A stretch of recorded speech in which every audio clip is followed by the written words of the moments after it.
We're going to build the best football team in the SEC Conference. We're going to build the best football program in the SEC Conference. You have now arrived at Stadium in Gale. The kick, it's been blocked again! How about it? It's been blocked again! It's going to heave one deep down the field. It's going to be to the goal line. It's going to be gone! It's a touchdown! And the Gators have won the game! Tyree Cleveland! How about it? I can't believe what I just saw! Dropping back to throw. Pops and fires the ball over the middle. It's Norrie! It's Norrie! Got a touchdown! Norrie's got a touchdown! Oh, man! Norrie's got a touchdown! Ahmad Black, in his final game as a Gator, takes it all the way home and sends Urban out the winner.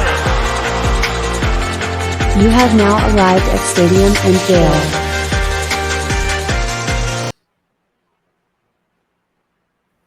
Boys and girls, ladies and gents, welcome to another episode of Stadium in Gale. It's your favorite Uncle Silk. It's Dan. And Bellatori. Same corner, same time. Glad to be with you, gents, this evening. How y'all feeling, man? Y'all good? Let me get mine out of the way. I didn't have a big weekend like Dan. Just Yeah, get yours out of the way, man. Hung out watching baseball. Wholesome. Didn't pick fights with alleged billionaires. Wasn't putting money on red or black or rolling dice. So just a nice wholesome weekend for me. Wholesome, man. You wasn't in Vegas either, man. Damn, what it do, man? Yeah, Nick and I had the exact opposite of a weekend. I was picking fights with billionaires on Twitter. I was in Las Vegas. Alleged billionaires. In his mind, right? Yeah. In his mind and all of his fan base, his mind. Still want to be inaccurate, man. Alleged. I'll be honest with you. You know, there's weird fans in every fan base, but that Miami fan base might be the weirdest. I think that they've eclipsed like Tennessee and Georgia and some of the other weird ones that I've seen. But man, I saw some of the interesting corners of the internet during my interactions with Mr. Ruiz. Well, we can talk a little bit about that. Not too much. A few grown men called him Dad. That's why we call him Papa Ruiz. Yeah. Now. They was Papa calling Ruiz, him Dad. So it's getting weird That's- down there, man. That's Poppy Ruiz to you. Not to me. And I let him know. I let him know that I will never be referring him to. And I'm not sure that Miami will be referring to him much longer in that regard. But we can talk a little bit more about that. But gentlemen had an outstanding weekend in Las Vegas. Stayed at the new Resorts World. So I was a little confused, right? So I had heard of Resorts World. They've got a big spot. I think it's in Malaysia or Singapore, but they just built a new facility, a new spot in Las Vegas. It's a little bit up on the strip. It's near the Wynn and the Encore and all that, but just got finished last October, I think. Really, really cool spot. I was there for one of my best friend's weddings, which was a beautiful, beautiful wedding. So congratulations to Nick and Sydney. And then got the chance to go see DJ Zed at the nightclub there. Had a great time. We had a nice little table service over there. Beautiful vibes. Travis Scott came out during the middle of that, so that was a nice little additional treat. Did you feel unsafe? No. I'll be honest with you. There was definitely a very raucous crowd. I was showing you guys some videos right before we started, but that crowd, the DJ crowd, they're jumping up and down, they're putting their hands around. But when Travis Scott came out, that place was electric, to say the least. He was walking up and down the DJ booth, the top of that for, I don't know, probably 5-6 songs. Didn't overstay his welcome, kept the crowd rocking and rolling. But he's a hell of a performer, man. I think getting back at it after all the lawsuits and everything. Cooking, getting back at it. That's good. I think it's good to see. Yeah, so he was there, ran in, not physically, but saw Machine Gun Kelly and Megan Fox. They were, he had performed Friday night at the nightclub, and then he was playing $5,000, I think, hands of blackjack after the game, just him and Megan Fox, just at a private table. So that was right in the middle of the casino floor, though. So I was surprised they didn't move over to one of the high roller areas, but right there. But Tyronn Lue was there. We shared an elevator, which was neat. Alex Rodriguez was there. So beautiful vibes in the city. Nice. Had a blast for all intents and purposes. Just a incredible weekend. And then to pick a fight with John Ruiz, to watch him, try to bring up the idea of debating me on the merits of MSP recovery and Life Wallet, to him saying that I lied, and that he no longer was interested in debating me because I didn't respond to his assistant with an affirmative yes. She could reach out to me on Tuesday. he said, I told the internet that I was ducking him and that he no longer respected my integrity. So it was really a wild couple of days in Dan Thompson's social life These and people don't know how Twitter to be social rich. life. Nick, these people don't know how to be rich. If he that rich and he got time to be fraternizing with Dan about shit like this, give me the money. I'll show you how to be rich, bro. I would not be arguing with you about an app that doesn't work and the app, a new app I'm trying to make to cover up the app that don't work. I threw open the Bird app and it's like 8:30 and I see John Ruiz fired like 4 tweets off. I'm like, my guy, Dan might before he brushed his teeth. So Dan might be going to sleep right now. He was at Zed. He's in Vegas. It's a 3-hour time difference. I'm like, Nick, I'll be honest with you. My parents don't know, so this will be the first time that they heard. We went to bed around 4:15 on Sunday morning. After Vegas, baby. After the show. So that's 7:15 East Coast time, right? I didn't check Twitter, right? That's just not what I'm doing at 4 a.m. After leaving a nightclub. I got a text message from Todd Pittenger at like 8:30, 9 a.m. About something completely unrelated. He's like, oh yeah, by the way, nice tweet with John Ruiz. I'm like, I'm kind of confused. So I open up the old Bird app. I'm, with about 3 hours of sleep. And I see that John Ruiz at 5:15 in the morning has Dan Thompson on his mind, which as if I'm a billionaire, I can assure you that's somebody that I've never met.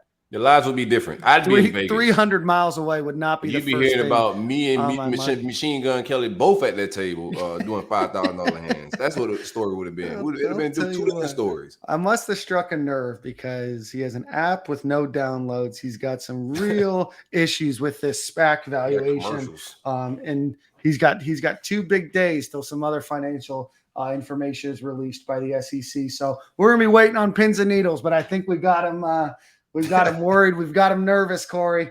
Don't worry. These tweets won't stop. I've muted the annoying Miami fans that just kind of are incessantly there, but I'm ready to go to battle. This ain't over. I'm here with you, man. I'm here to watch, bro. It's been hilarious and quite the entertainment of the offseason, man. But do want to congratulate Marco Ortiz, Florida Gators long snapper that ended up with a supposedly. I thought I was a king troll. You trolled the guy into paying out a long snapper. I gotta step my game up, man. Yeah. What? That I don't know if you're supposed to get a cut of Marco Ortiz's NIL deal. I feel like I acted like an agent there, Nick. I feel like I'm entitled to something. Yeah. How good does that feel? When you fire off a tweet, sometimes I fire off a tweet and it's like it might be up for 3 seconds before I've already muted the replies. And I'm like, yep, that's going to cause some problems. Mute, just walk out of the room. Yeah. No, that's one of my favorite features on Twitter. I don't think a lot of people use. A lot of people resort to the block button. I just resort to the mute button because then they're just debating, in their own mentions and with themselves, right? So they think that I see all of it. And obviously you can go back and take a look, but there's a lot of tweets that you just fire off and then just mute right after. But I was super excited for Marco Ortiz to get some NIL money, no matter what the cause is. And I think that this is important.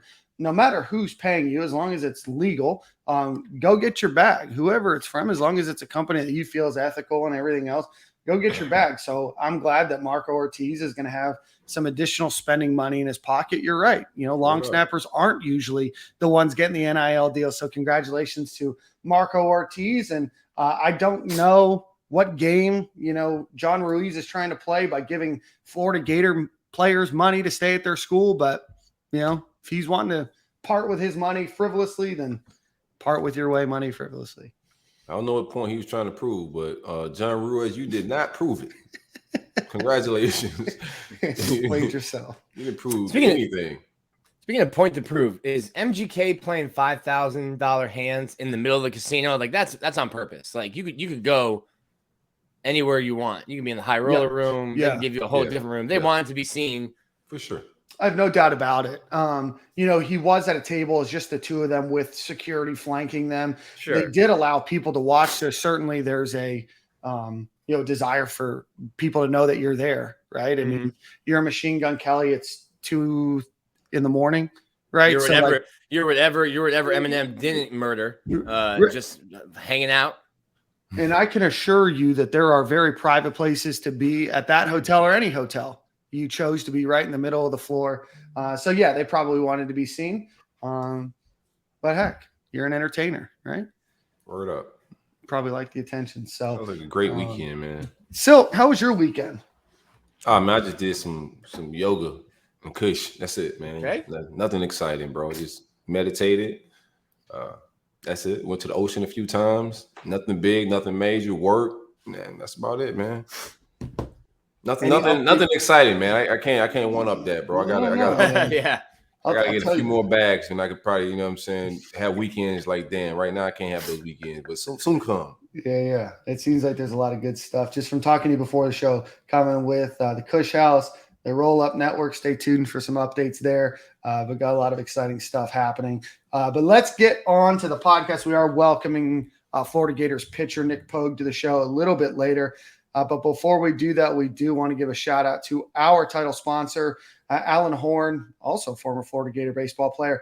Alan Horn with State Farm Insurance, located in Jasper, Georgia. So if you need auto, home, renters, life, business insurance, boat insurance, retirement planning in Georgia, Florida, Tennessee, or Alabama, give Alan a call at 706-692-2888 or visit him at Alan Horn, HORNE, insurance.com. Again, Alan Horn, insurance.com, 706-692-2888 in Georgia, Florida, Alabama, and Tennessee. Let's get started. Gentlemen, today the Gators grabbed a commitment from an offensive lineman. While I pull up all of his details, Gators grabbed Bryce Lovett, offensive lineman, 3-star, a guy that we had mentioned last week was going to be announcing his commitment this week. 6'5", 325 pounds from Rockledge High School, committed to Florida over Missouri, Iowa State, and Louisville.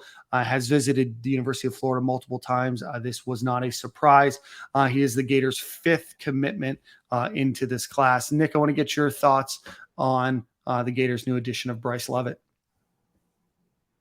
I'm sure there's the portion of the fan base that'll get mad because it's not a 5-star, it's a 3-star. But Sam Pittman in Arkansas had a lot of interest. So there's sometimes like if like a Sam Pittman likes an offensive lineman, hey, that's a good enough evaluation for me. You know, if Will Muschamp likes a safety or a cornerback, I'm like, hey, that's probably like I can probably play some football. For sure. Yeah, offers and offers just matter. Nick I'm right along the same take as Nick, man. Once I seen the Pittman offer, and I don't think his offers are terrible offers anyways. Not a whole lot of SEC offers, but the Pittman offer solidified a lot of the things.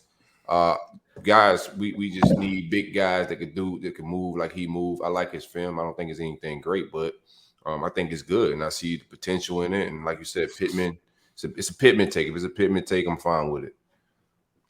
This O-line class is shaping up to be a good one. I'm not mad at none of the takes right now in the trenches. They're bulking up pretty good, and I think they got one more that they should be trying to get in the next couple of months to get us a nice foundation of offensive linemen. Yeah, no, I'm excited to see him. He's obviously got good size. He's a guy that, I think I read that he was ranked 67th the 67th best interior lineman from On3. Obviously a guy that we're still his entire senior year away and every camp that he might do during the off season as well. He's a big guy, 6'5", 325, is not, not slim. He's not a guy that's going to really have to put on any weight. He'll probably lose some bad weight and put on, some better weight, but, good size. You said, do we view him as an offensive guard or offensive tackle? Offensive guard. Okay. At least that's where they have him ranked. I don't know if he's talked to Florida.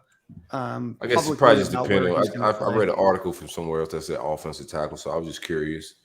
Some article I read that said Florida viewed him as an offensive tackle. No, you are right. Yeah. So he's ranked as an interior offensive lineman, but he does say that Rob Sale has him suiting up as an offensive tackle. So I guess we'll see. But I mean, regardless, great size. At the offensive tackle position, he'll probably, shed a few of those pounds.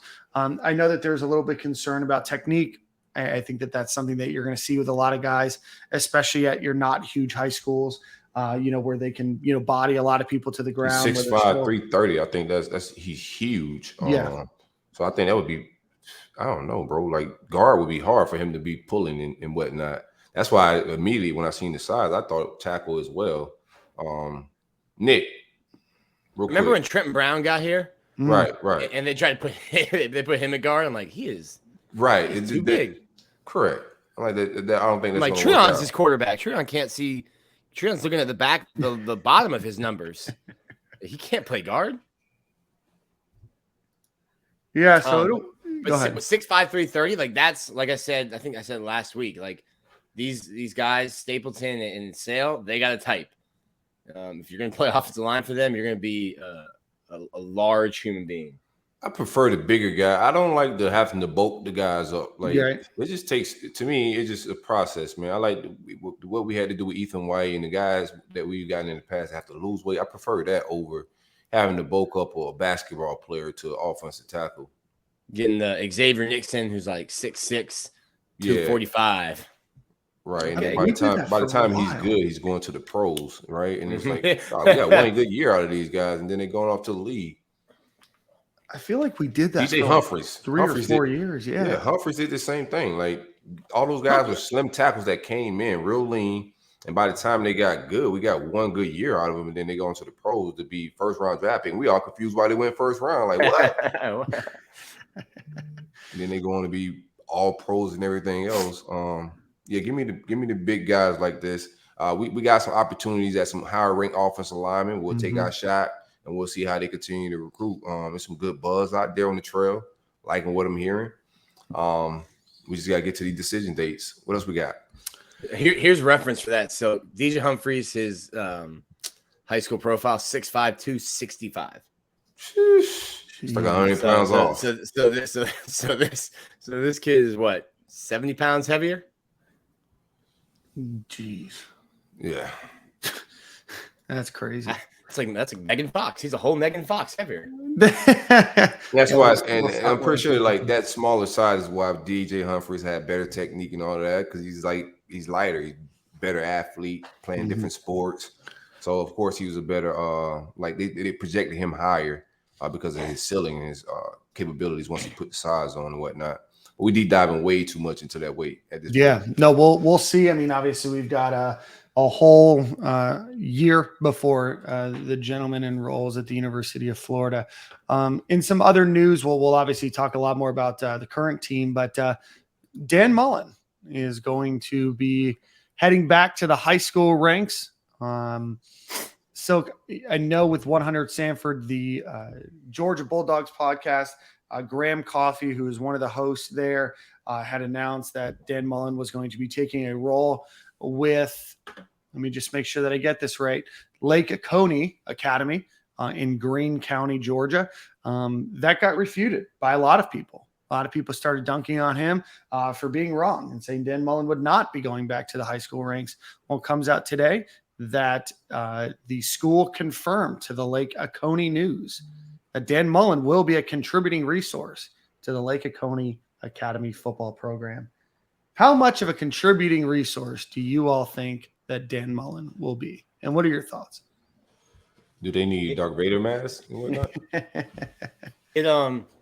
His son Cannon's a really good young golfer. They have a really good golf program and they have a lake house there. So he is a contributing factor in the sense that I'm not coaching football. I'm going to be around because I'm just collecting checks from Scott Strickland and the Gators. Don't have much else to do other than make sure that wire hits when it needs to. So yeah, I'll go out and watch some practice. I think the initial report was he was going to be the offensive coordinator. Yeah. And that's when people are like, man, that's a fall. To me, this makes much more sense. You're sending your kid to a nice charter school that has a great golf program. Your son is a really good youth golfer. And hey, if they want me to drop some ball plays. Yeah, a first script that first drive, right? Script that first drive for him, Dan. You know the first drive. A lot of success there. You can script the first drive and just text it from like the 16th. Then clock out. That's his bad. Boom. Script the first drive, then clock out. And then he can still be there on that lake house. He can still do his wake surfing. You know, Dan's like, what do you mean you can't recruit? There's a football job where I'm not allowed to recruit? Yeah, yes. I'll take it. I do it for free. So Dan Mullen will be there. I would imagine that we'll probably see him in some sort of TV capacity. You guys think so as well? I didn't catch too much of him. I don't think he want to work like that right now. It feels like he want to vibe and vacation, man. That's what he didn't go looking for another job. He's been on vacation all over the gram. He's been vibing, bro. I don't think he's looking to work. I think he's looking to chill right now. Even like TV wise, had more in common. Me and Dan Mullen have more in common than I think I ever knew. Yeah, Someone sends me a $12 million bag. I'm not trying to work either. Huh? You both try to sabotage Florida football. Except he's the one who had the power to. That's crazy. So Dan Mullen, high school football coach. Not really coaching. High school contributor. Yeah. High school what is that football title? coach Dan Mullen. All right. So commit to the job. In other Florida Gators news, from the transfer portal, the Gators basketball program landed Kyle Lofton, who's a senior graduate transfer guard from St. Bonaventure. He was all Atlantic 10 the past 3 seasons, started 116 games over 4 years with 1,613 points. He had 604 assists. I know a lot of people are excited about him as 6'3" for the size that he'll bring. I know Florida has traditionally had guards that were, more in the, 6', 6'1" range. So definitely bringing some size to the position. On 3 had him ranked as the 27th best player in the transfer portal in basketball.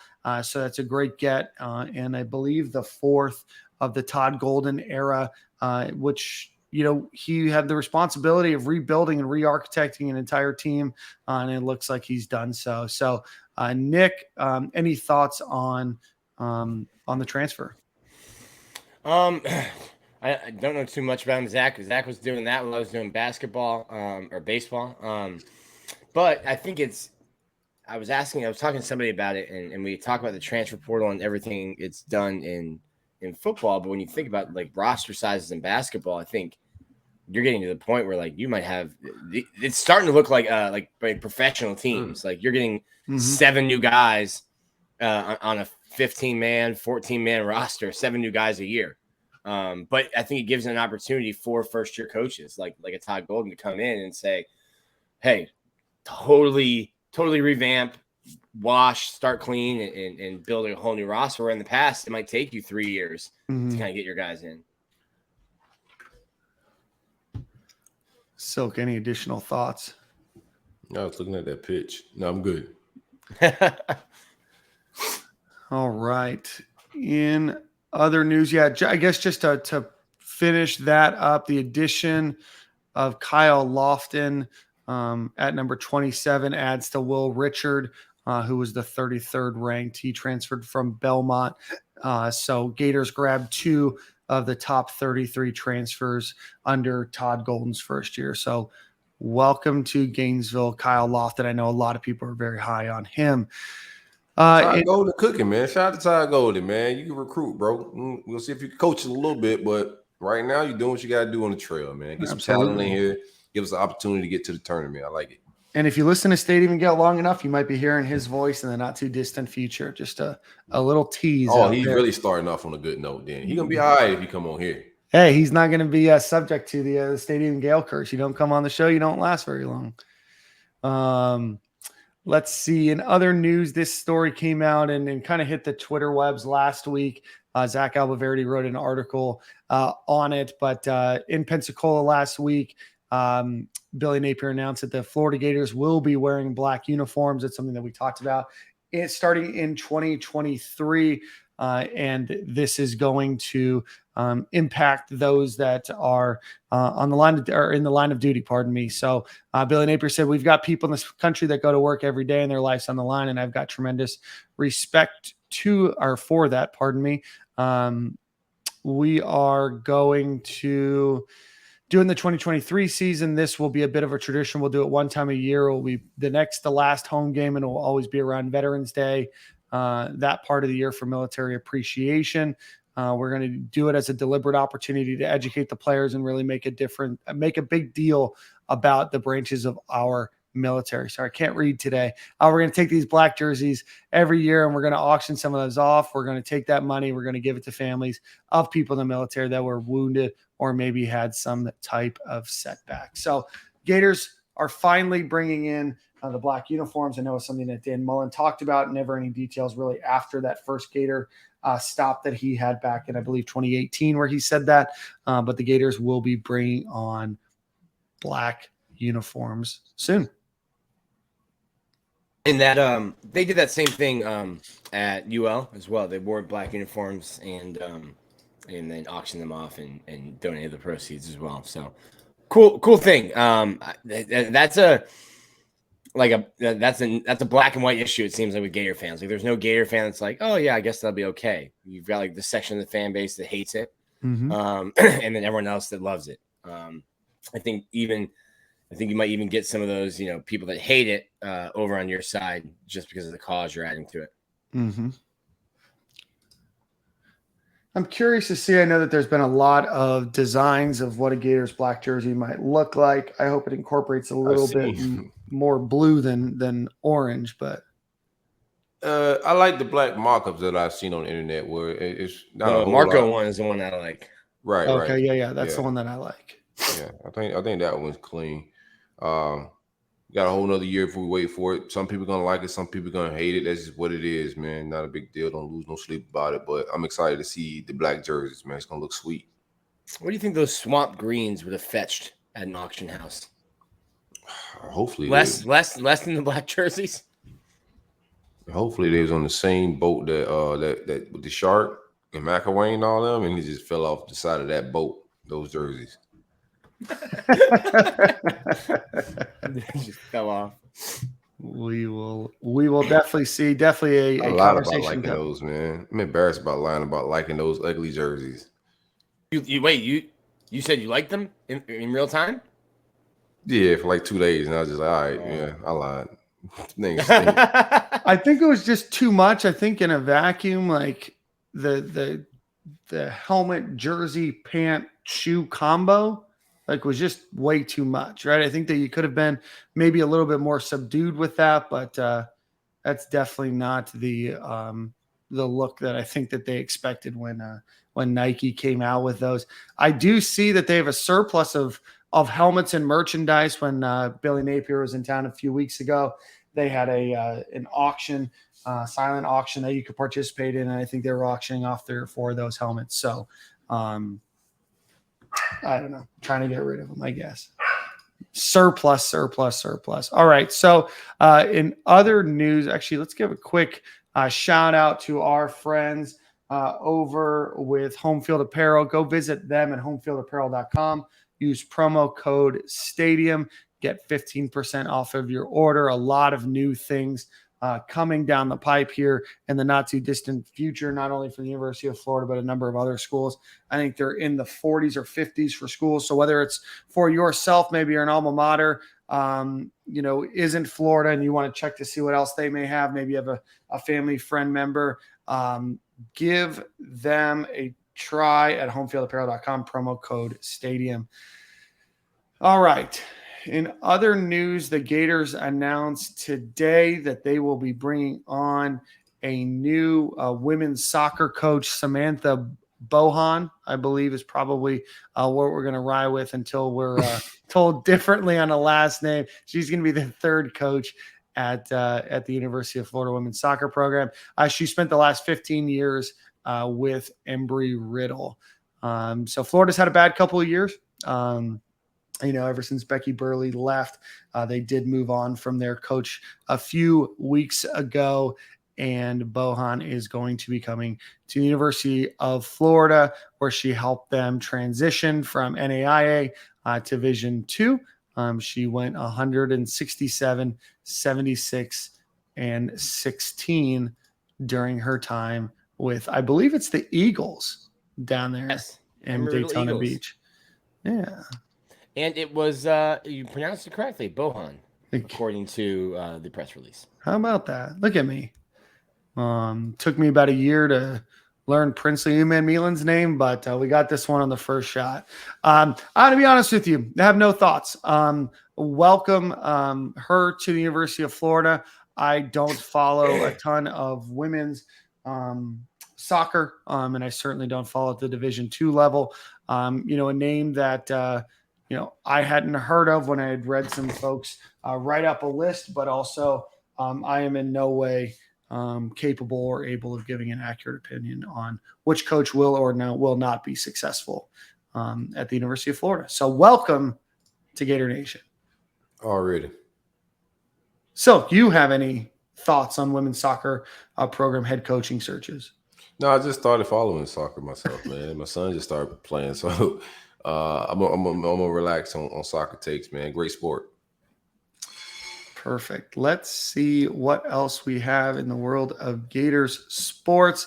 We do want to congratulate the women's track and field team that won the SEC races this weekend. So they are SEC champions, came from behind on the final day, and they took home the crown. So congratulations to them. I believe the men finished in fourth. So another great weekend for the women. Looking forward to seeing them compete at nationals. Gators right now, according to the USTFCCCA rankings, the women's track and field program is ranked number 2 nationally, and the men's program is ranked 4th overall. So congratulations to the 2022 SEC Women's Outdoor Champions. Nice. Does Mouse track team is always solid on both sides. What up, Nick? What's the saying? It's like you need to give people flowers like while they're still here. Like, does Mouse get like the credit that he should for the men's women's track program? Yeah. Maybe it's just track doesn't get talked about. You think we should send him some actual flowers, Nick? The show? That'd be nice. I'll be thoughtful. A thoughtful gesture. I'm with it. Yeah, man. Hey, your flowers. Here's your flowers, Mouse, in case nobody else sent you flowers. I like doing a great job. I think we should. You just tell me what kind of bouquet you want me to send. If he's more of a roses guy, maybe a sunflower, paisies, whatever. Daffodil. Maybe give him like a pocket square from Hong Kong Andy. You don't have to go like full suit. Did you guys see the drip that Hong Kong Andy provided your boy in tuxedo form? Really enjoyed the blue tuxedo. Is blue? I thought it was. Still, you missed the entire weekend. You must have muted I know, man. I was meditating. I was really like tapped out. I missed the whole rest in peace to all the victims in Buffalo. I missed that entire thing until today, man. Whatever you seen on social media was really me in passing, but not really on it. So I missed a lot this weekend, but I gotta go check out the drip that Hong Kong Andy bless you with, bro. Well, I just texted it to you. And our thoughts and prayers do go out to the victims and families in Buffalo. I know that there was another incident, I believe, in San Francisco. I know that there was a foiled incident in Buffalo the next day as well. So our thoughts and prayers do go out to them. And that should have been brought up. Not to get like big drip. Yeah. Big drip. Don't drown them out there, Daniel. Look at your boy. You sharp, boy. You sent your mama this picture? Yeah, she's seen it. Yeah. You gotta send your mom pictures like this, dog. This is fun. You are the last person to see this picture. Yeah, I think John Ruiz the only picture from. That's the only picture. John Ruiz definitely saw the picture. Oh yeah, probably in the high rise behind you, some binoculars. Just waiting for me. No, this is like the type of picture. This is probably the only picture your mom got from Vegas, man. This is nice, dope. Shout out to Hong Kong Andy, man. It's a big drip. But Nick, going back to your question, we had Mouse on the show a few years ago. I should reach out back to him to bring him on. I think that he's a guy that does get as many flowers as you're going to probably get. It's a sport that's not really shown on TV, as often. It's definitely a harder sport to follow. The individuals that are competing in it, aren't, always as much in the limelight as others. But Mouse is considered, I think, by everybody to be the best track and field coach in the country, and he might be collegiately the best track and field coach of all time, right? Like I'm saying that knowing that Oregon, kicked ass for a really long time. There's been a lot of other programs that have been, sustained, had sustained success, pardon me. But I think Mouse is going to be up there as one of, if not the greatest track and field coaches of all time. Malik Bryant just tweeted his official visit date, June 10th. Mm-hmm. Yeah, that'll be a big need and a big get. Where do you think we sit with his recruitment? So, he's the one that I'm a little iffy on, but I feel good about the rest of the Orlando guys around him. I don't know. I don't think none of them are package deal or anything like that, but I think Malik's a little wild card, to be real with you. I like where we're at in his recruitment, but if I could go by the momentum and what I'm hearing from like each staff, if it's down to us in Miami, I like us. Because that stuff isn't what everybody hyped it up to be on the trail. I just seen something come out from quarterback Rashada, I'm thinking his name is, and we're getting an official visit from him. And I think his father is speaking and saying that that Florida and Billy has been turning it up on the recruiting trail, and Florida's making some noise. So, and Miami's not even getting a visit from that kid. A kid they thought they was possibly landing. Not to bring up Miami, but I'm just if I could say like just the momentum of and what I'm reading from the writers, the kids. If it's down to us too for Malik Bryant, I like us. Yeah, and if you're unaware, Malik Bryant, 6'2", 235-pound linebacker. But Bama's in it and others, cool. So Yeah, I would say changes everything.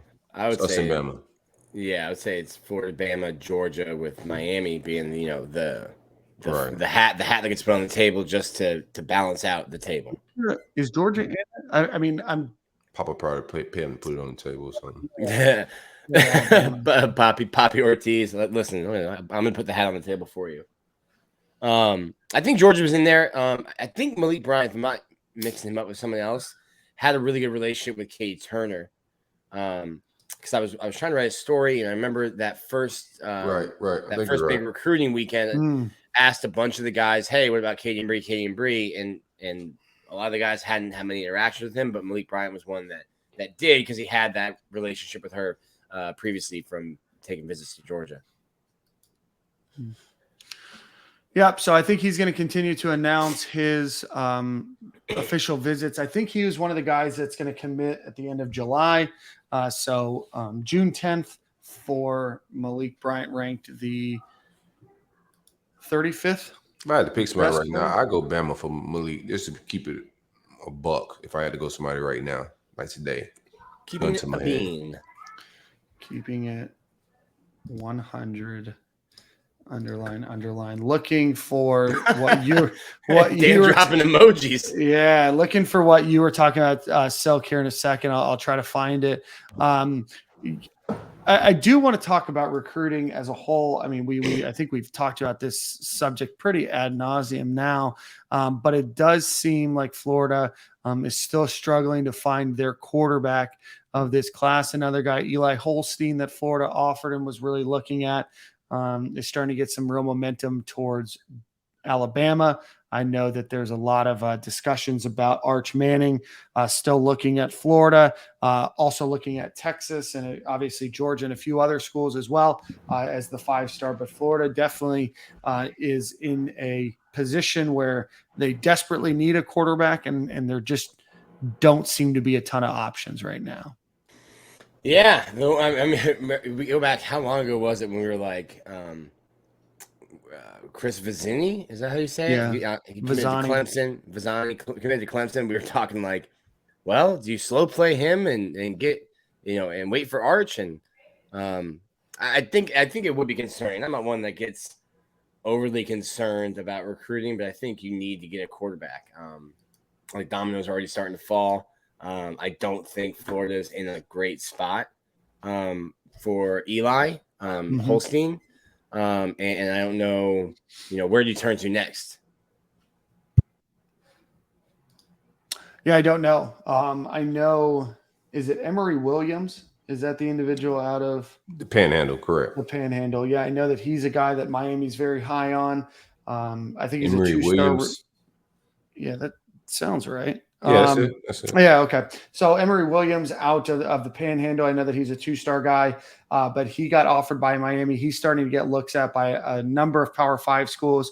I think that he's a guy that's going to probably continue to rocket up the list. I don't know if Florida, reaches out and tries to get in the mix with him. But at some point, you're going to need your quarterback, and you obviously want one sooner rather than later, just because they often do end up being the bell cow of the recruiting class. So that will be probably the thing that I'm looking for the most in terms of active recruiting. But it does seem, for everything that we're reading, who the coaches are visiting, the travel schedule that they have, not only do they seem to be significantly more active on the recruiting trail than the last staff, in terms of number of visits that they're completing, but also the types of guys that you want. A lot of 4 stars, a lot of 5 stars, and you're getting some great coaches and some great recruiters in front of the best athletes, and not just their area recruiter or just their position coach, but really seem to be doing a full-fledged recruiting effort that does seem to be getting everybody on the same page of what kind of talent we need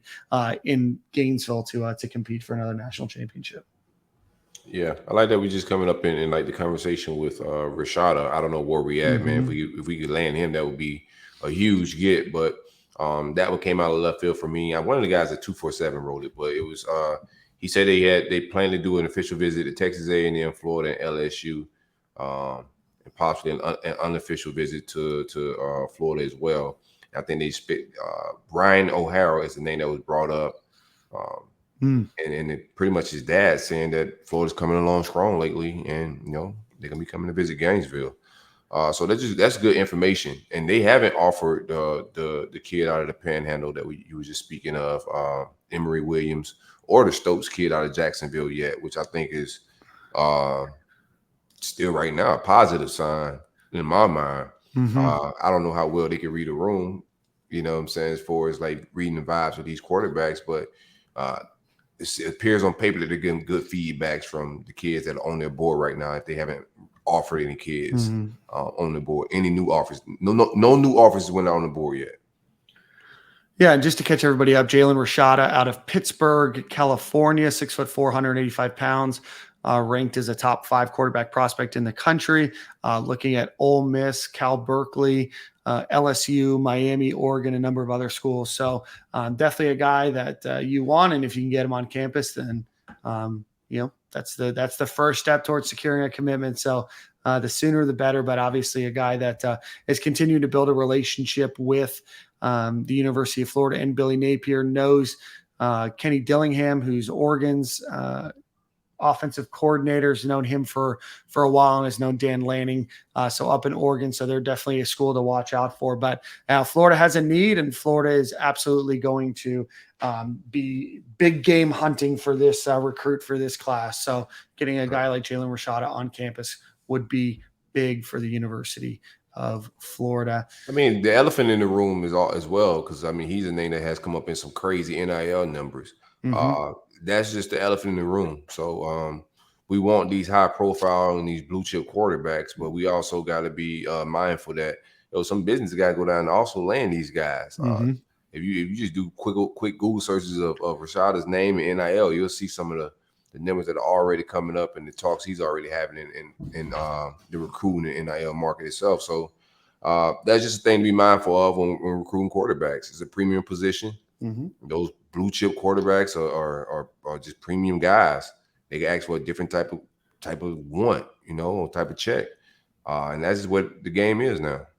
So do you think, and Nick, I want your opinion too, do you think that the way that Florida has seemingly handled Anthony Richardson's NIL opportunities, so for a guy that's not started at the University of Florida, has definitely become a household name, not only, from the pundits and analysts that talk about football, but he seems to be a guy that is getting a lot of NIL opportunities and really put himself out there in a position to be a national face for college football in the University of Florida. Do you think that that's potentially playing in a little bit of to show how they've been able to not only build, the brand of a quarterback, but be able to build a brand from a guy that's not necessarily even the starting quarterback, because I think that you could argue that Anthony Richardson's name was just as hot, if not harder, than Emory Jones as a quarterback at the University of Florida, even though he wasn't playing as much.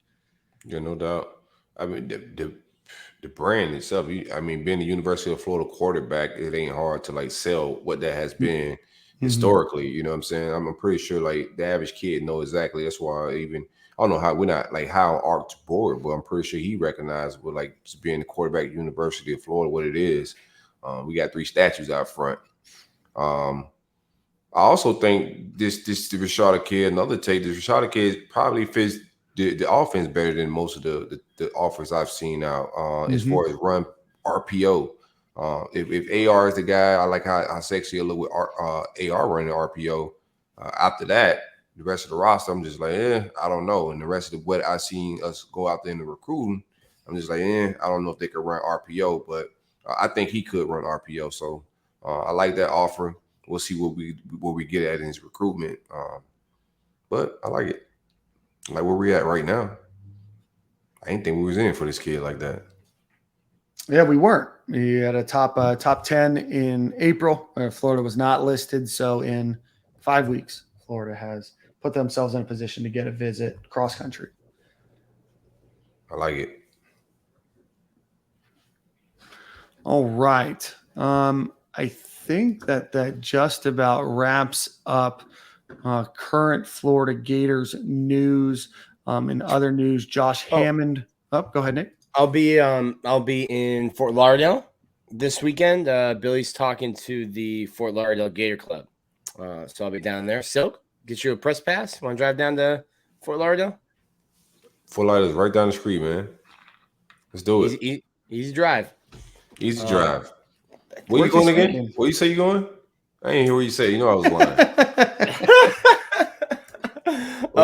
Where you going?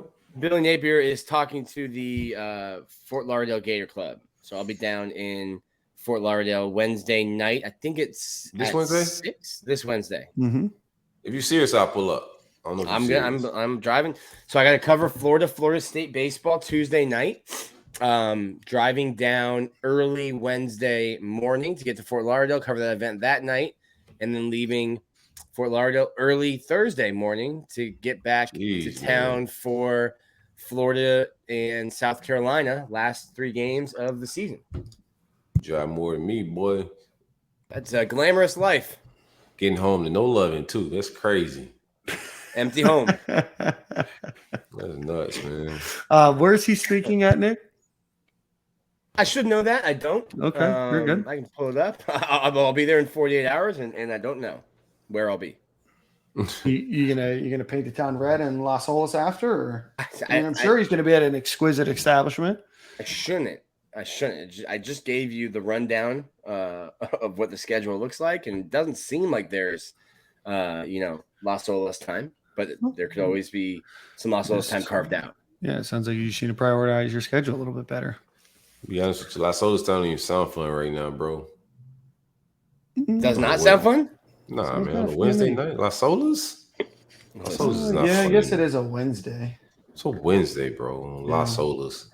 I mean, I know I could find fun, but I understand. I understand too. Sounds a great Netflix night, man. You guys watch anything good on Netflix while we're on it? No, but I did. If we're talking washed, I did have my first big washed moment. Like where I realized I'm washed. I was looking at my yard, and it's tragic right now where we haven't been getting a lot of rain. It's getting hot in Gainesville. My grass is just getting fried.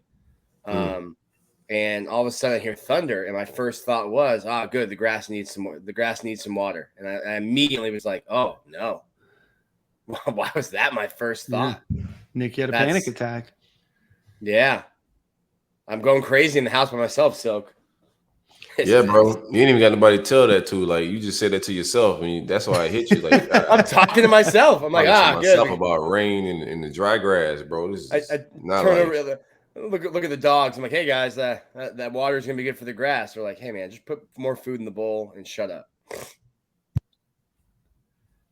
Oh, man. Let's see what else we've got. Nick, I do want to talk about baseball here in a second. Before we do that, let's give a quick shout out to our friends over at Game Time Sidekicks. Use promo code STADIUM at checkout and get 10% off of your order. Best vacuum sealed drinkware on the market. GameTimeSidekicks.com. Hundreds of schools, athletes from multiple different sports, including college football players that you can get on your cups and drinkware.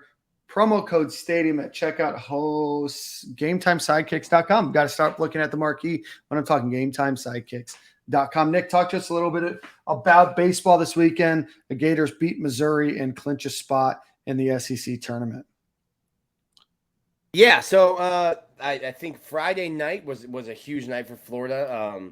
They come out right out of the gates and they're hitting the baseball. They won 13, scored 13 runs on Friday night. 4 home runs. I think Josh Rivera hit a home run. The one that was really impressive was the freshman Jack Caglianone hit a 480-foot home run that landed. Wow. That landed on top of I don't know if it's an indoor facility for football or if it's an indoor facility for baseball that they have there, but it made it pretty far onto the roof of that building there. They won 13-1 Friday night. It was actually Florida's 17th straight win against Missouri. They hadn't lost a game to Missouri in baseball since 2015. Took care of that. I mentioned that, so I probably jinxed them and lost 5-3 on Saturday. And it was really just one big inning for Missouri. Brandon Neely pitched well, except for the one inning. And then Nick Pogue, who we'll have on, he likes pitching in Missouri. As a freshman, he threw, which was then a career high, 5 1/3, and struck out a then career high 6. So Pogue comes out and hadn't pitched in Missouri since 2019. He was a freshman, and he was fantastic on Sunday, pulling up his line. He threw 6 2/3, gave it 5 hits, 3 runs, and struck out 8, and got the win to move himself to 3-2. Wanted to ask him too. So he was cruising, rolling along, and then I think he retired the first 9, and then gave up back-to-back home runs and a double.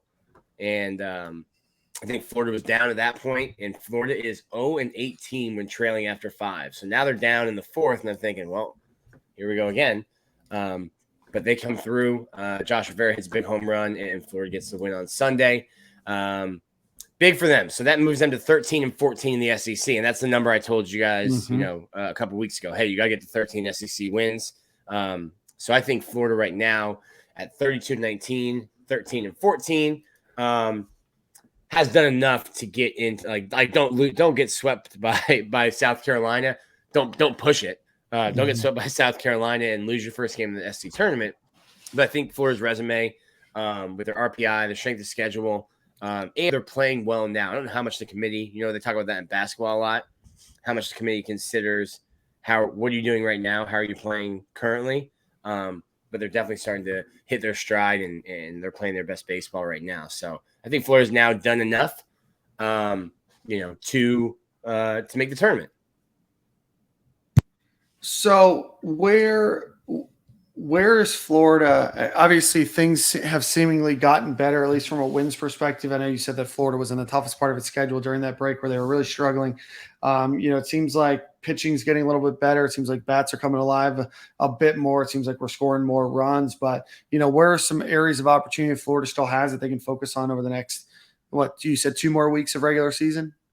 No, this is it. Just the end of this week. So we have 5 days, 6 days. 4 games left. FSU Tuesday night, and then Thursday, Friday, Saturday, and then right now Florida's in. They clinched getting a berth in the SEC tournament. Only 12 of the 14 teams do. The 2 worst teams don't get invited to Hoover.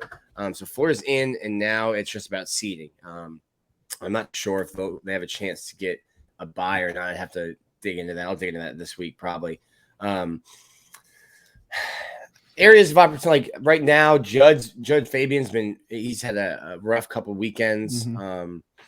You got to have Judd. Like there's just certain guys. Like coming into the year, I'd say, hey, you need Hunter Barco. Obviously, with him having Tommy John surgery, that's not getting him back this year. But Brandon Sproats kind of picked up in his absence. Brandon Neely's done really well. And then getting Nick Pogue back starting on the weekend is going to be huge for Florida, especially if he's going to throw the way he did against Missouri. After that, you're starting to get some contributions from guys that had been struggling. Josh Rivera's hitting the ball really well. Beatsy Riopel, he hasn't really struggled at all at any point this year, but he continues to hit the ball well.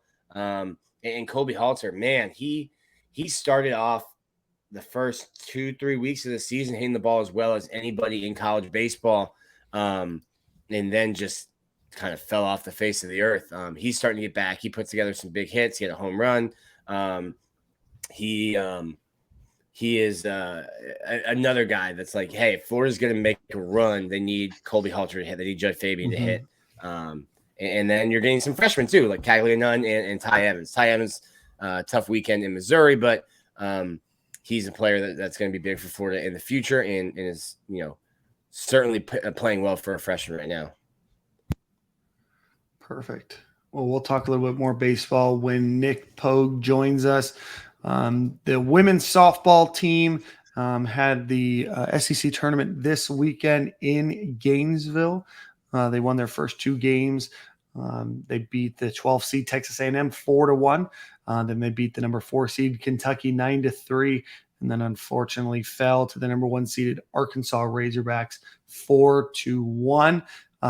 The Gators will start their NCAA regional round against Canisius College on Friday. So best of luck to the Gators. They will host Canisius in the afternoon at 4:30 in their regional. Should they win, they will play the winner of Georgia Tech and Wisconsin. They are also going to go head-to-head with the Blacksburg Regional. Whoever wins out of both of those will head to the Super Regional, and in that one is Virginia Tech, St. Francis, Miami, Ohio, and Kentucky. So we'll definitely be on the lookout and rooting for the Florida Gators women's softball program over the next couple of weeks. Nick, I know the Gators play Florida State tomorrow, and then they play South Carolina. You think that the Gators, obviously outside of just winning when you need to win, I know you mentioned some areas of opportunity, but what do you expect from this weekend? Yeah, Florida State just had a big win, big series win over Miami. Shout out to John Ruiz. Big series at home there for them. This is a game that was supposed to happen, I think, back in March. That was rained out in Gainesville, so they've rescheduled it. Florida State comes in number 20. Florida's still unranked, but it'll be the last game against Florida State, and that series is tied 1 apiece. So it's the rubber match and some bragging rights there. Game is sold out. Have my dad in town. Had to pay aftermarket prices for tickets to get my dad a ticket to the game. So I'm excited to see what the atmosphere is like on Tuesday night at Condren Park. Did not expect it to be sold out, but that'll be fun. And then Florida, South Carolina. I mean, you can go back it goes back a while. South Carolina's a really rich baseball history. A couple of national championships. They're a good team, but much better than their record shows. And if you pull their record up, I don't have it up, but if you pull their record up, they're like 2 games over 500. Much better team than that. Florida plays really well at home. So a 3-1 week would be fantastic. A 4-0 week obviously is better. And I think Florida's in a good position. I was starting 2-3 weeks ago, we're talking about like Florida's on the NCAA tournament bubble. And then you get a road sweep of Mississippi State. And I'm thinking like, okay, well, if Florida sweeps Missouri, beats Florida State, sweeps South Carolina, I'm like, could they sneak into being a regional host? And that's kind of how quickly things have changed. I don't think Florida will get that. They probably have to win the SEC tournament to move into like a hosting spot. But really just playing with my emotions. These sites that project the field of 64 for like 3 weeks, they've been projecting Florida to go to like the Miami regional. And then just this week I got hit with Hattiesburg, Mississippi. And I'm like, for a month, I've been thinking I'm going to be hanging out with Frank and Jody in South Florida, get some Mark Light shakes, and all of a sudden they're like, "No, you're going to Brett Favre's old, you're on the Brett Favre's old stomping ground." I'm like, you know what? Maybe I'll cover that. I can see you thriving in Hattiesburg. It just seems like your type of spot. I don't understand. He got the Hattiesburg vibe. He's got a big Hattiesburg vibes. As somebody that's been there, Nick will fit right in with the crowd. Oh, and I do want to issue a show correction. Nick, never on this show will we ever give a shout out to John Ruiz. In no sense of the word will we ever tolerate that kind of attitude on this show.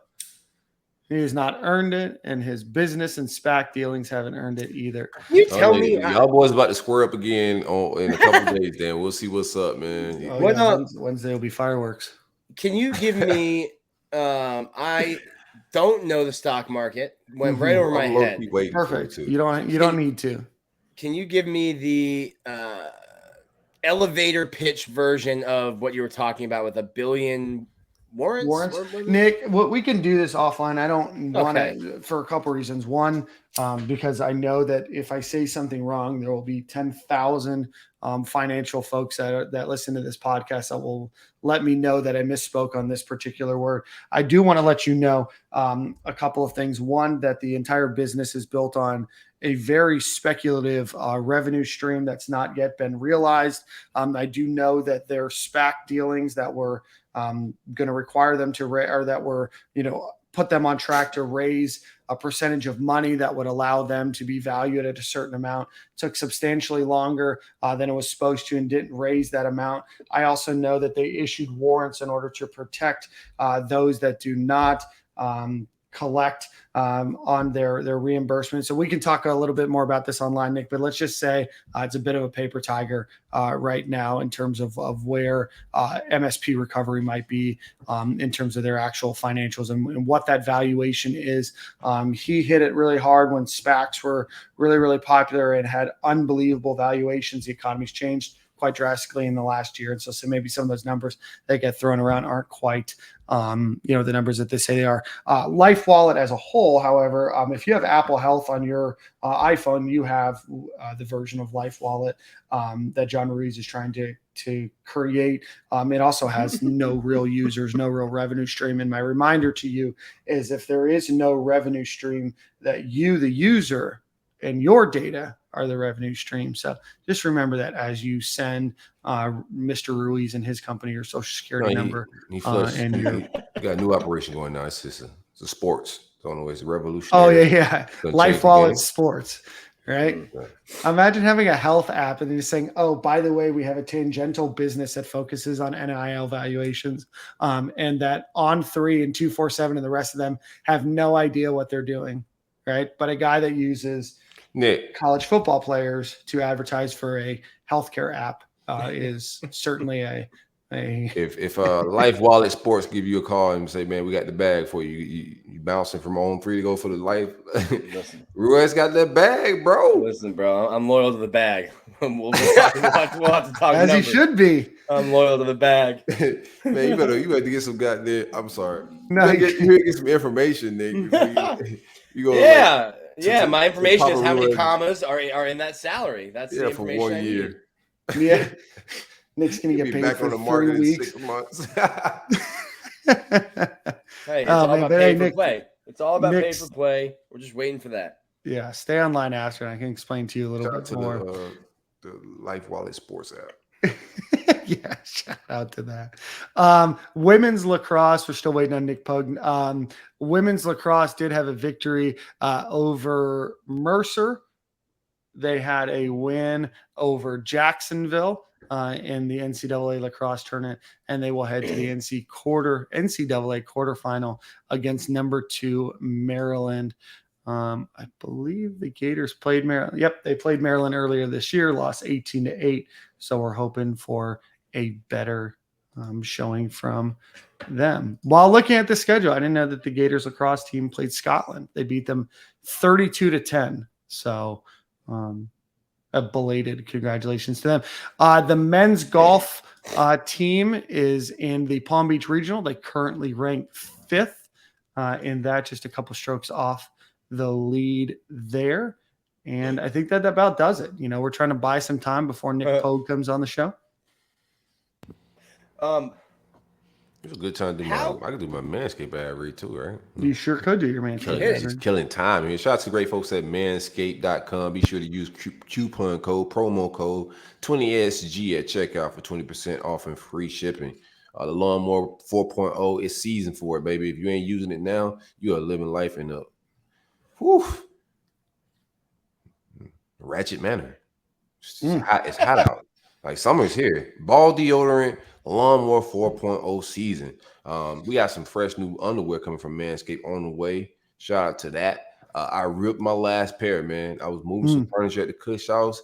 Kind of did a split. Shout out to me, man. I'm extra flexible with the yoga these days, dog. But kind of did a split and ripped my last pair, dog. So shout out to the new pair on the way. Use coupon code SGA at checkout, 20SG at checkout for 20% off. Manscaped.com. Best of the best when it comes to men grooming. I mean, that's an essential. When I was in Vegas, obviously here in Tampa, I played a round of golf this morning. Had to use it then. I mean, what a life! Wait! You just he's living the life that Ruiz should be living. That's what I'm saying. They got it mixed. 4 days in Vegas. You know, you think you got to come back and immediately get back to the office, check those emails. Dan, immediately to the course. Yeah, no, this was with some clients today, so we wrote this one off. No, but great round. Let's go, baby. A fantastic round. Of course, doing deals, baby. You know how we do it, baby. Yeah, we played well today, Nick. Played up at Hunter's Green up in the new Tampa area. So if you're in Tampa, definitely check out that track. It's got some challenges. It can be narrow. That's a hell of a track, but it's getting hot out here. So ball deodorant is a daily fixture in my life this time of year. Yeah, but you can't be living unrighteous like ball that. Deodorant. I still have not gotten. You living that unrighteous, man? If you haven't got ball deodorant, nigga, I'm gonna give you some. Just use regular deodorant on your balls. You cannot be walking around unrighteous like that, man. It's hot. I'm walking around unrighteous. I haven't been given that in the package yet. Well, that's wild to me, Corey. For the last year that you've been on the show, Nick, Corey has every week told you where you can go and a promo code that you can use on the Manscaped website. Sure has 20SG. And you, for the mere price of, I don't know, maybe $12. Walk around here with the sweaty balls for you. Yeah. You've chosen a life of sweaty balls instead of spending $12. Hey, now I'm a bachelor at home. Now I'm alone at home. Games, just walking around, just musty Nick. Oh no. Oh man. Hey, man, it could be a sticky situation, man. It's summertime. Get the ball deodorant, bro. Don't be living like Nick out here. All right. Nick, where's your boy? Is Pogue coming? He said 6:40. Oh, okay. Very good. So we got 3 minutes. Couple of Gators in the we're just gonna work through some Gator news here. We could pause for a second to edit it out, bro. Like we'll have to just keep talking. We're not live. Yeah, no, but I do want to get your thoughts. We need to get them on what's that? We need to get some audio predictions here. We're in the final four of the NBA season.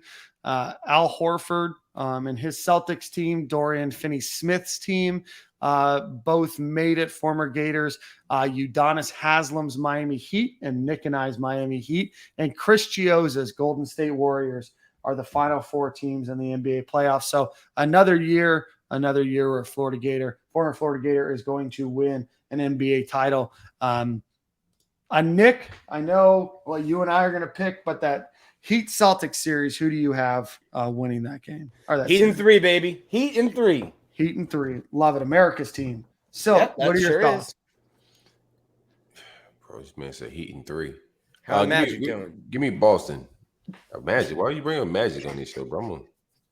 I'm just asking about your team. Actually, I took a bye year. Took a bye.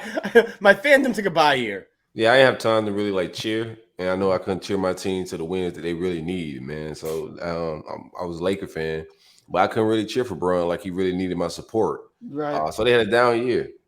So you think LeBron? You think they would have made the playoffs if you had been invested? If I wasn't busy, yeah, for sure. Yeah. So that's on you. Yeah, I'm gonna get it together next season. I'm gonna bounce back, but give me Boston. because I don't cheer for anything in Miami except for strip clubs. 11. That's a 77. sponsorship. That's a sponsorship we need. I think Dan's the one that could procure the 11 sponsorship. I think I know. I can't survive 11 no more. I had a run at it, but that's coming home at 8 in the morning. Dan came home at 4. That's coming home I'll be 9 honest with you. That's just not a lifestyle that I can live. I am still reeling from this weekend. And I mean, there was a lot of Bender vibes. I know we talk a lot about him, but it really wasn't that type of weekend where we went that hard. But at 4:15, walk into your hotel room is for the birds. Nick Pogue is waiting for us, so let's give you your quick thoughts. We've got the Dallas Mavericks and the Golden State Warriors. I'm going Golden State. Nick? Mavs. I'm gonna go a redo of what year was that? Mavs Heat finals. 2011. Sure. Yeah. Yeah, that's when they had JJ Barea and his annoying defensive. Give me Steph, man. Been there, done that. Ready for the big moment, big shooter, and all that, man. So, whoa. Lost Dan. I don't know. I'm surprised we didn't lose the show. Yeah. Since he launched it. But, give me Steph Curry and the Golden State Warriors, man. And I'll take Boston. I like Steph to get another ring. Perfect. You're just being a hater. Yeah. Heat in 3 and then Heat in 4.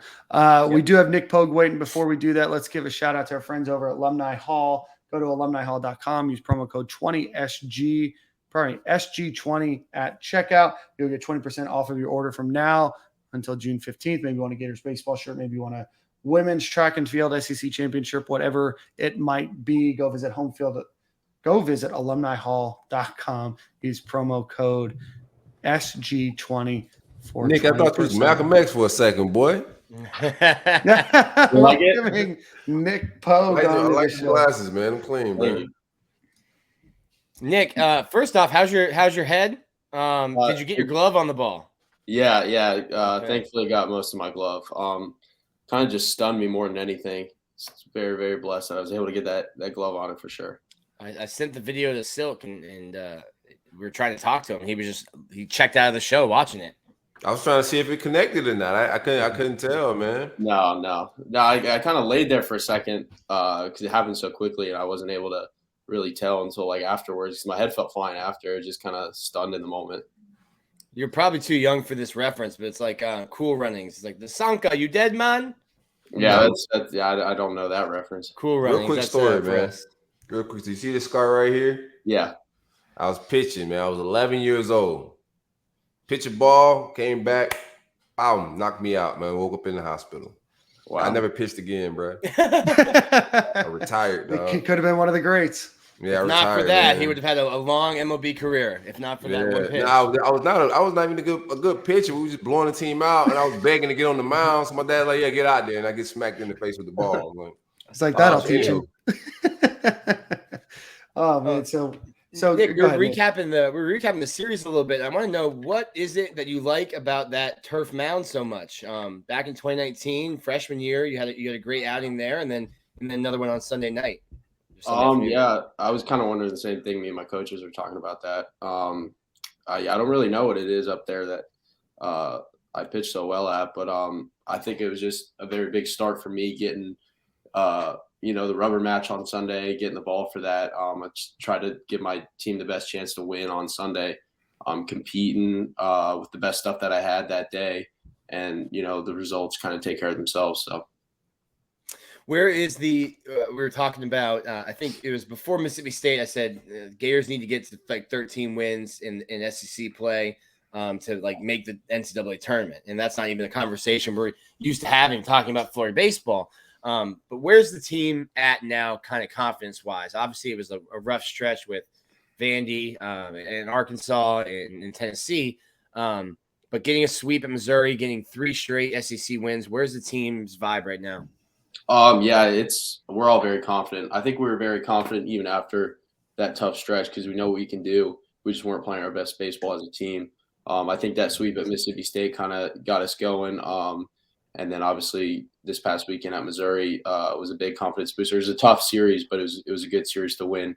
And then, we got Florida State obviously tomorrow and South Carolina to end the season. So I think we're in a really good spot right now. Nick, I want to ask you, I guess I like to start from the beginning because it gives us a little bit of perspective about where you're at now. How old were you when you got into baseball as like an idea that you could do something with it? What was it like in high school? Obviously, I know you got drafted when you were in high school as well, and then ultimately deciding on the University of Florida. Talk to us a little bit about how your life played out up until this point. Yeah, actually, my main sport growing up was soccer. I was always big into soccer. Baseball was kind of like my side thing. I really enjoyed soccer growing up, and then right around 14 or 15, I kind of grew out of that, obviously. And I didn't really pitch much up until I was probably 14 or 15. My dad kind of took me slow into getting into that. And then like my freshman to sophomore year of high school is when I turned into a pitcher only. That wasn't really a tough decision for me. I wasn't fantastic at hitting, nor did I really like it as much as pitching. So yeah, it was kind of quick change for me. And then I came to a few camps in the fall and in the winter here at the University of Florida. My dad came here, so he kind of encouraged me to just check it out and see how I liked it. And it was kind of based just with, Florida State, Florida, and UCF were my final three. And believe it or not, I was very close to committing to Florida State. They were showing me a lot of love, and then came here. My dad was like, we already signed up for the camp, just go see how you like it. And then right when I got on campus, I was like, yeah, I think this is going to be it. And then Sully and Craig and all the coaches coming to my games as much as possible, showing that they really wanted me, kind of made it an easy decision for me. So. Perfect. And I have a rooting interest in this, and I'll tell you here in a second. I'm curious, you guys brought on a new baseball coach, Coral Springs High School legend like myself, David Kopp, into the fold this offseason. What's Coach Kopp been like? He's been fantastic. I think for a guy who's played for Sully too, I think he kind of knows where we're all at. He's helped a lot of the young guys and helped a lot of the older guys mentor some of those young guys. So I think he's been huge for us. I think he's been huge for like kind of what to expect, not so much for the older guys, but for the younger guys when, the lights come on, how Sully reacts and, how it's supposed to be and, kind of like what to expect. So. What was that? I guess because it changed. I remember the first time I watched Kopp go out for a mound visit. I was like, what? Because it's always been Sully. But I don't think you were back yet, and Sully's kind of taking that back over. Have you had Kopp for a mound visit in a game? Yeah, I've had him a couple of times. Yeah, I remember everyone watching that for the first time. I was like, oh, that's new. That's interesting. I think they started out to where he would go out for all the visits themselves unless Sully really had something to say or wanted to say. But then for all the pitching changes, obviously Sully will go out there. Mm-hmm. But yeah, I think he's very calming. He's not so much, talking about what you're doing. He's just kind of seeing what headspace you're in on the mound and just trying to calm you down and kind of make light of everything that's going on. So I think that's been good. Is that what a mound visit mainly is just to try to calm you down and get your mind maybe focus on something else? Or Yeah. I think it depends on the guy. And also I think it depends on the coach too, going out there. I think Sully may have a few different things to say, like if he's, thinking about something that just happened, whereas you have a freshman out there in his first big environment, I think it's more to calm him down and just kind of go back to the basics. Whereas for an older guy like Sproat, let's say on a Friday, and he's starting to struggle a little bit, I think the mound visit may be different for him. So I think it just depends on the guy and the coach. Much more tactical, or like, hey, here's the scouting report. This next guy coming up, instead of like a freshman out there. Hey, take a deep breath. There's 11,000 people here in Fayetteville. Just take a deep breath. You're fine. Yeah, and I think having BT this year come in has been great with that too. I think he's very good at the mound visit. A lot of the times with him is we kind of talk about the pitch we want to throw next. We won't even put a sign down. We'll just talk about how we want to attack this next guy, get out of it, and then get ourselves in the dugout and give our team a chance to hit. So I think that's big. What's your mental exercise though? What are you telling yourself when you're struggling on the mound? Like what's your process of calming yourself down before you get the mound call? Yeah, I think coming back from injury has been tough, especially through the struggles that I've had at times this year. I think when you get the call to start, I think you have a lot of positive and feelings and also negative. I think they come and go, and I think you just have to take it with a grain of salt. And you kind of expect it, especially after you've been struggling. There's obviously negative thoughts that'll come in, but you just have to kind of trust, what I've done for the last year and a half, and not worry so much about the results, because the results will take care of themselves. And, I know I've prepared as much as I can for the start or for the outing I'm about to have. So.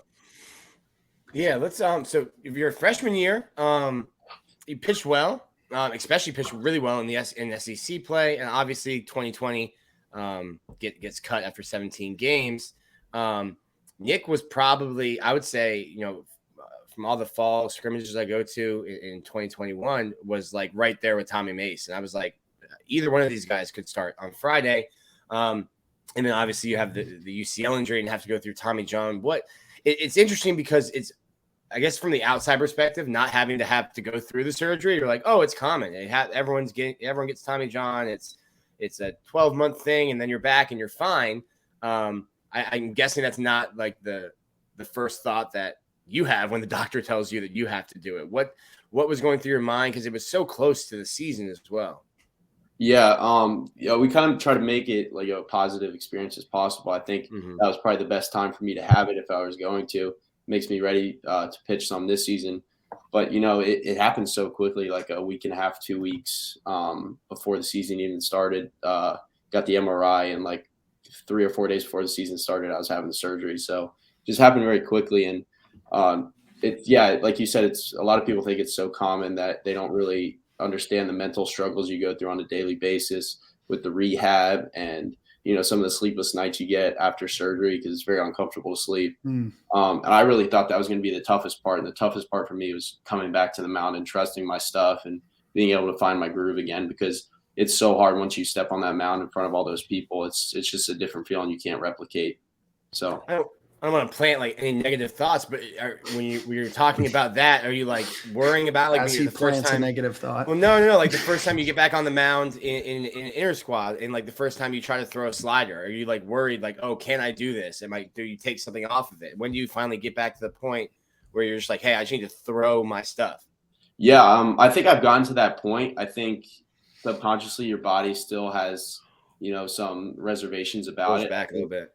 Yeah, I think because my dad's a PT. He's done this before a lot with a lot of guys. He said around the 18th month to 2-year mark is kind of when you really pick back up, your velocity gets going again. So I think it's a time thing. I don't think really you can change anything mentally. I think I'm in the best mental headspace I've been in a long time with this. So I think it's just trusting the process and, keep going at it day by day. You hear that, Silk? He said, shut up, Nick. Not listening to you. I'm in a great headspace. No, man, Nick talking all that Nick Pogue for the listener. Nick Pogue talking all that lingo, man. I like everything you were saying right there, bro. Nick, I know that this is a conversation that's we're starting to see more of these electronic pitch relayers. I don't know. I'm sure they have an official name. You have any thoughts on those? I mean, they seem to be more prevalent now in major leagues, and I think we saw Missouri using them this weekend. Is that right, Nick? They were actually using like just numbers from the coaches, I think. Oh, okay. But yeah, the teams like Vanderbilt and Vanderbilt, that's who it was. Yeah, other teams throughout the SEC have started to use it. I heard we may have been trying to get that here through these last couple of weeks of the season. I'm not sure if that'll actually happen.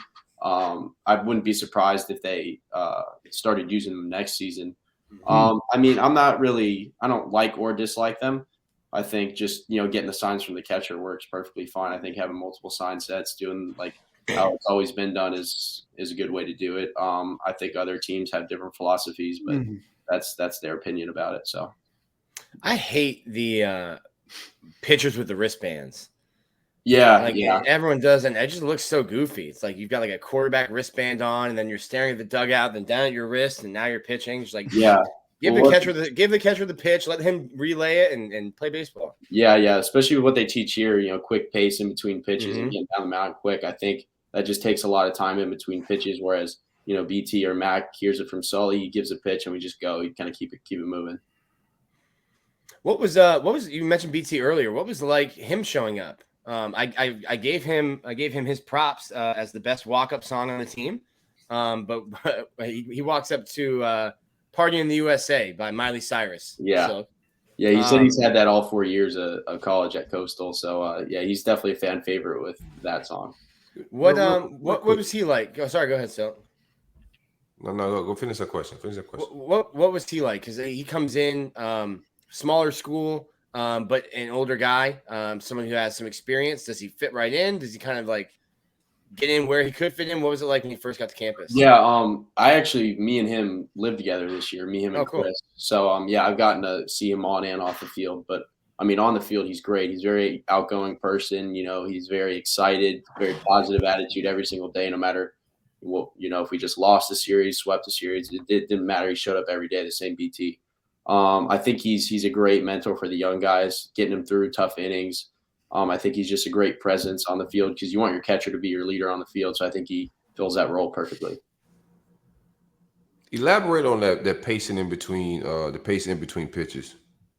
So a lot of the like kind of what they teach here, Sully, you know, as you get the ball, he kind of wants you to not really so much think about, you know, what's going on, just getting on the mound and, you know, making the hitter as uncomfortable as possible. I think you know, working quick doesn't really give the hitter a lot of time to think or get kind of comfortable in the box. And I think that's the main thing as to what we strive for here. Gotcha. You guys were not making any friends early on in the year. Like it was like the first like 8 games, every team, every game at some point looked back at the umpire and was complaining about quick pitching. Yeah, Sully loves it. And then, you know, when they do call time when we're in the middle of the windup, Sully will let them hear about it. But yeah, every time we have a practice and we talk about things like that, he just keeps re-emphasizing, you know, working quick, making them uncomfortable. You know, it's your mound, it's your time, you control it, and don't let the hitter control it. I like it. Nick, I know I've got 2 questions. One is, I know you were drafted right out of high school. Was that something that you thought of when you did get drafted by the Rockies, or were you pretty set at just heading straight to college? I was probably like 95% on coming to school. You know, I obviously, you know, heard what they had to say about it and all that, but my mind is pretty much set on coming here. I think my parents have been a huge part of my life. They've re-emphasized how important school is. So we've always had that kind of mindset of always coming to school, getting my degree. And then, you know, because baseball will be there after college, whereas college you can only go to once. So, well, and then you came in, you got your degree in 3 years. I just want to make sure I get all of your accolades here. You were SEC first year academic honor roll, 2020 academic honor roll, 2021 SEC academic honor roll, and then you graduated last May. Degree in psychology. You're getting your master's right now, or? So it's kind of a 1-year degree in like degree certificate in sport management. It's kind of keep me eligible for the season, but also taking some classes. So, because like if I were to sign this year, I wouldn't have started like a year of my master's and then have to pick that back up, you know, whenever I choose to do that. So it's easier this way. Gotcha. But that's awesome, man. Great job. Thank you. Well, that feeds into the next question, which I guess has to be asked. Everyone has a COVID year, so you know, I think you're obviously draft eligible, but you would still have an opportunity to come back. So is that something you just kind of see how the rest of the season plays out, how the draft handles itself, and make a decision after the year? Yeah, I honestly we were thinking about, you know, me going to play somewhere in the summer if I wasn't going to be able to pitch a ton, just coming off the injury. But these last couple of weeks, I've been able to get some more starts. And so if it keeps up the way I want it to, I don't think I'll need to do that. And I think the draft will take care of itself. And if it doesn't, then yeah, I'll definitely be back here. So nice place to pitch. I remember messing with Tommy about that before like the COVID year and all that. I was like, man, you can come back and pitch in this nice ballpark again. Yeah. It was nice to have both of them, him and Jack, back last year. Mm-hmm. What I think I can't remember who was talking about it. When did you guys have like a realization? And it probably happens with every team. You kind of probably take it for granted because you guys have been every day, 5 days a week, 6 days a week since the fall, practicing. When did it hit you guys that like, hey, this season's almost over, and this is the last time this team will play? Because it seems like at some point, you know. I saw the video after Sunday's win and there was no Rufio. It was like broken up with family. And I'm like, when did the realization that, hey, we can't take any games for granted, any days for granted because our days are limited as a team together? Yeah, I mean, I think throughout the struggles, obviously everyone's thinking about that. But I think we all came together as a team and we're saying, like some of these guys may not play baseball at all after this year, and some are obviously freshmen are going to come back. So it's the last chance we really have, because in pro ball, it's not the same team environment as it is in college baseball. So I think we all just kind of realized we have to come together, play for each other, and, not really worry about so much the wins and losses because they'll take care of themselves. But we all believe we play our best baseball, the wins will take care of themselves. So, and for me, coming off the injury, I've definitely been able to see that more than anyone, knowing that, not every pitch is going to be there the next day. You have to be appreciative that you can throw today, and because it can just change like that. So. Good words of advice. Nick, as we wrap up, we want to move off of baseball. We want to find out some of your favorite restaurants in Gainesville. Believe it or not, I haven't been to any one of these high-end steakhouses in Gainesville. Oh, Nick will take you. Yeah, Ember's eligible. Yeah. We need to wrap up here. Ember's closes at 9, and I got to get to dinner tonight. We're going tonight. He need friends, bro. He ain't got his old lady out of town for months, bro. He need to eat with him, man. If you need a friend, Nick's there. Yeah, there's a couple. I'm big into Mexican food. I've always liked Chewy's, but just kind of like the staples, like a big in Chipotle. I know Nick is a big Moe's over Chipotle guy. I've seen it. That's tough. I actually, the last year, I've been big into like kind of cooking my own meals 5 or 6 times out of the week as much as I can. I know it's harder throughout the season when we get food and we're always on the road, but I've been big into kind of changing into that. So, how many times a week did Nathan Hickey eat relish? I never really saw him always going, but from what I heard, at least like 3 or 4 times a week. It was a lot. I don't blame him. It is. Yeah, relish is good, and the way he was playing, I don't think anyone's gonna tell him no. So no, not at all. Baseball players, y'all diets get to be a little bit more funkier, bro. Y'all don't have to work out the same either. Yeah, it's different. We have all shapes and sizes for guys. So yeah, man. Baseball, all shapes and sizes. Yeah. That's definitely the name of the show. That's the episode. All shapes and sizes. Listen, Bartolo Colon, big sexy. That is the body of peak performance. Yeah, but then you have guys like Noah Syndergaard who are ripped out of their minds and in the big league. So it's definitely an interesting sport when it comes to that. So where are you going? Midtown, downtown? Which bars are you going to? Oh, I don't really go out. This is my guy here, bro. They got Malcolm X glasses, man. He got all the right, positivity stuff. He's speaking that lingo. No, he ain't got time to party. Man. Coming off an injury, you can't be doing that. It's definitely things like that will hold me back. So I try to come back as quickly as I could. For this past year, I've really just kind of watched how I ate, like my nutrition, my workouts, my supplements, all that stuff. So this year's been really big on that for me. That's why Nick Pogue has been drafted, is playing at Florida, will be drafted again, and why I played Division III baseball. Because if I had Tommy John, I would have been in my sling at Salty. I would have been the entire year. I'd have been doing my PT Salty at Social. Yeah, getting that buffalo mac and cheese. Yeah. And several drinks. Yeah, I've been around you. Several is anywhere between 8 and 12, Nick. All right, Nick, my sponsor, calm down. Appreciate you keeping your private business your business, right?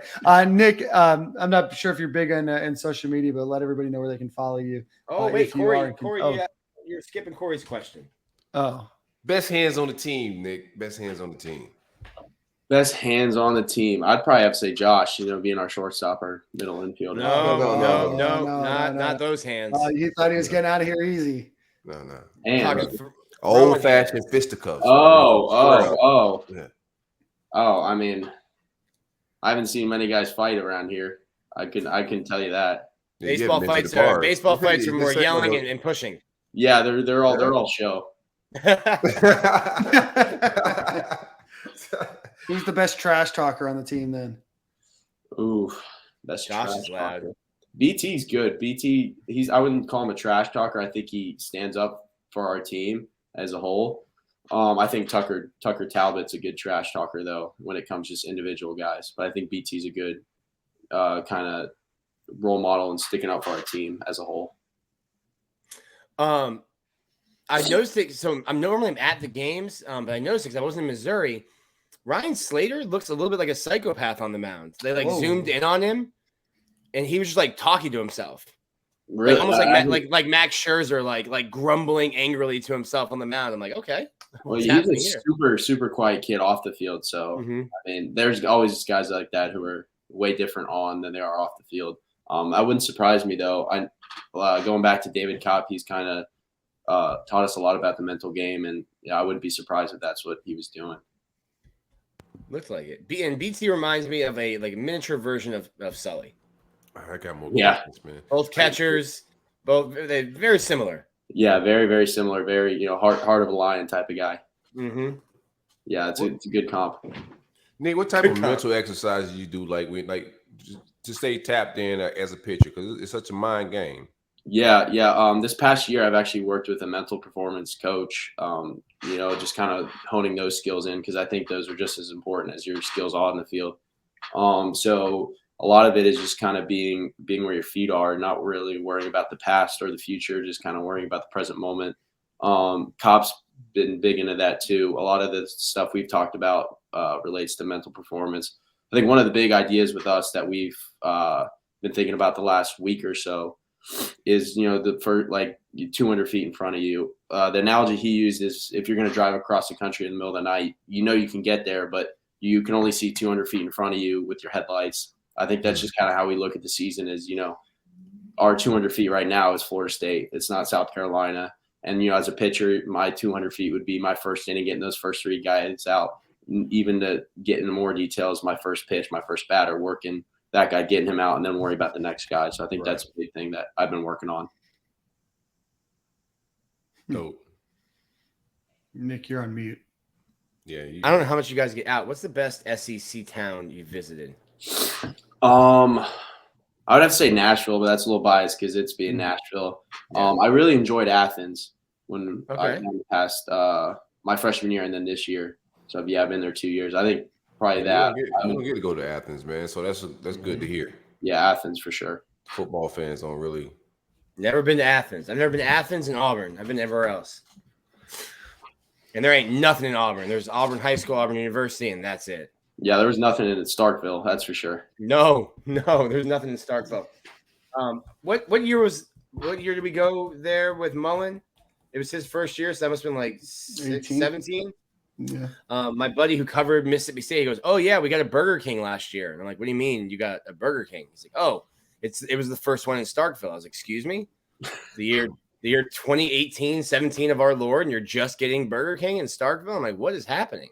So, when we flew in, all we saw was just a little town, and you could see everything in it. And that's about it. It's just woods everywhere. That's it. Just a little outcropping in between the woods. Yeah, but those fans filled that stadium up for sure. So, well, not a lot of other options there. No, the Burger King was closed for the game. Yeah, the whole town shuts down. The BK Lounge is closed until the ninth inning's over. Yeah. Man, Nick, we'll let you run. Where's a good spot where people can follow you on social media and continue to root on you in your career? My Instagram is _Nick Pogue_. That's usually mainly where I'm at. So. Hey, man, Thanks for hanging out, Nick. Appreciate the conversation, man. It was dope. Thank you guys for having me. I really appreciate it. Absolutely, man. Best of luck with everything. The rest of the way, man. Thank you, guys. We'll talk to you soon, brother. See ya. Nick Pogue, good conversation. Full list. Sharp guy. Silk was into it right away. Yeah, man. I knew what time it was, man. You just can't wear them glasses if you ain't serious about life, man.